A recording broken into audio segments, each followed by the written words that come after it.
C'est une session de renforcement des capacités des agents qui sont chargés du contrôle sur la route afin de leur permettre d'être permanemment en phase avec la réglementation en vigueur pour jouer pleinement leur partition de prévention des accidents sur les routes.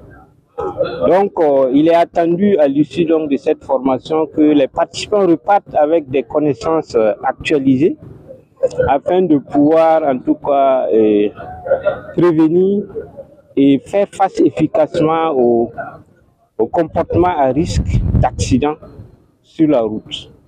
Il est également attendu qu'ils repartent outillés en secourisme afin de pouvoir porter assistance pour éviter des accidents en attendant que les professionnels du secourisme arrivent. Parce que, comme vous le constatez, ils sont généralement les premiers témoins des accidents sur les routes. Bon, le constat, il est évident. Je pense que cette formation a été initiée sur la base de ce qu'on a constaté, les réalités sur le terrain, parce que il arrive des fois qu'on n'ait pas les mêmes interprétations de certains textes. Il arrive également que la nature de la sanction à appliquer peut varier d'une situation à l'autre. Et puis, il arrive également que des accidents se produisent. Les agents de contrôle, ils sont à côté, mais ils ne savent pas quelle conduite tenir pour pouvoir en tout cas éviter que le pire arrive en attendant l'intervention des secours. C'est la deuxième session comme ça parce qu'il y a eu une première à Bobo-Dioulasso qui a concerné 100 agents. Cette formation concernera 100 autres agents. Ce qu'il faut dire aussi, c'est que ce n'est pas tous les agents des forces de défense et de sécurité qui sont commis à des tâches de prévention routière. Ceux qui sont là, c'est effectivement sur la division des services de prévention de sécurité routière. Les 200 constituent vraiment un échantillon et ils vont travailler, en tout cas, partager les connaissances avec ceux-là qui ne sont pas venus participer à cette formation. Donc, durant ces 2 jours, ces 48 heures, nous allons effectivement aborder la thématique sur la présentation de l'ONASER.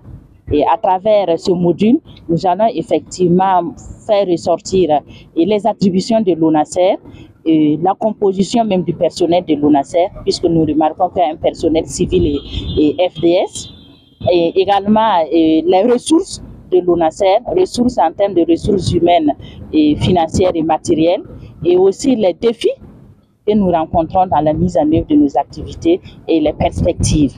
Et ensuite, nous allons passer à le deuxième module sera consacré à la réglementation nationale et communautaire, voilà, en matière de sécurité routière. Et là, il s'agit de faire un rappel sur tout ce qui est texte, voilà, les textes nationaux et communautaires qui encadrent vraiment la sécurité routière et la circulation routière. Parce que les agents des forces de défense et de sécurité qui sont chargés de mener des contrôles routiers, il faut de temps en temps faire un rappel sur la réglementation, parce que la réglementation aussi évolue au niveau national et au niveau communautaire. Donc, il est vraiment important de se réunir pour faire un rappel sur tout ce qui encadre la réglementation sur la circulation et la sécurité routière. Et par la suite, nous allons voir les aspects pratiques même du contrôle routier. C'est des agents qui sont constamment déployés sur la route pour des actions de prévention routière, notamment le contrôle. Donc ensemble, il s'agira effectivement de faire un bref rappel sur tout ce qui encadre même le contrôle routier. Comment on organise un contrôle routier, et voilà, comment se comporter en face de l'usager, surtout que nous sommes dans un contexte où la sécurité même est un peu à fort défi sécuritaire.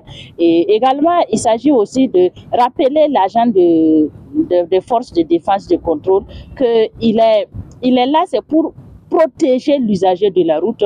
Donc, il doit vraiment, dans ses actions, c'est-à-dire à la vue même de l'agent, que l'usager même ait le sentiment de protection. Voilà. Et par la suite, nous allons continuer avec un module sur les bonnes pratiques en matière de sécurité routière. Nous savons que la sécurité routière est l'affaire de tout le monde. Et l'accident, ça n'arrive pas qu'aux autres.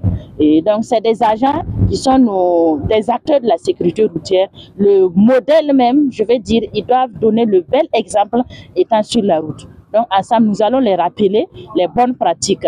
Comment se comporter lorsqu'on est usager de la route, à travers le respect de la signalisation routière, le respect de la limitation de vitesse, le port du casque et aussi, je vais parler même de le respect même et de l'utilisation même du téléphone en circulation, etc., etc.